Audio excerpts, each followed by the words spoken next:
And it's estimated that 20 to 40% of homeless young people identify as lesbian, gay, bisexual, or transgender.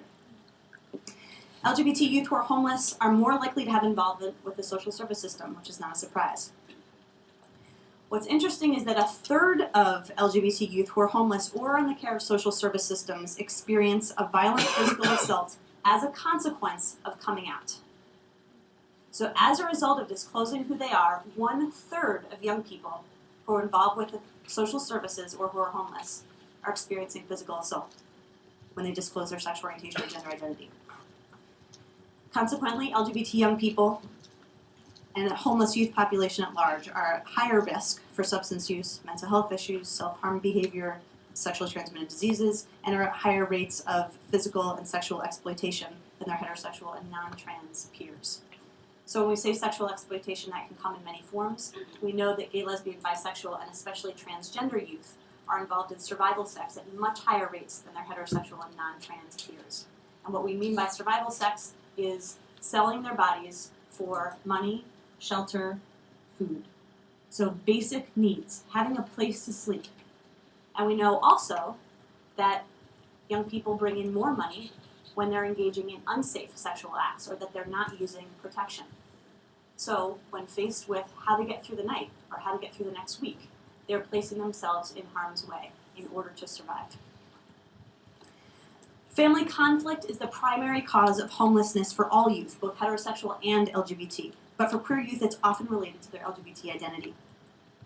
26% of LGBT youth report being forced from their home upon revealing their sexual identity or their gender identity to their parents.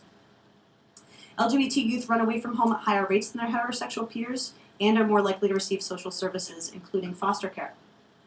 Recent studies suggest that up to 10% of foster youth are LGBT identified. The prevalence of LGBT youth in the foster care population may be related to widespread abuse and discrimination that youth face in their families of origin and their school environments. LGBT youth are more likely to run from their foster care placements than are their heterosexual and non-trans peers. And reported reasons for this include perceived hostility from staff in group homes and other residential placements, and perceived hostility from peers, as well as the perception of one's own sexuality or gender identity as a problem. Foster parents are also more likely to request that LGBT youth be moved out of a home, hence the difficulty in finding placements. We know, for example, that in Massachusetts, the average number of placements that a young person has by the time they're a teenager, if they're involved with DCF care, is 6 to 11 transitions. 6 to 11 transitions. Now, as adults, you can all identify with what it means to move. How stressful is that, right? Packing up all your stuff, changing your address, letting people know where you're going to be. And that's one move that you're in charge of, that you probably made at least one decision that led to this. For young people in foster care, a move looks something like this. Here's a garbage bag. Pack your stuff. Oh, by the way, I'm your social worker. I've just been transferred to your case. Your other social worker's gone now because they burnt out. And I'm going to be moving you to a new home with new adults who you've never met, in a new community that you've never been to, in a new school where you don't know anyone, and with new peers. 6 to 11 times on average. So the tumultuousness of these transitions can be incredibly challenging for young people.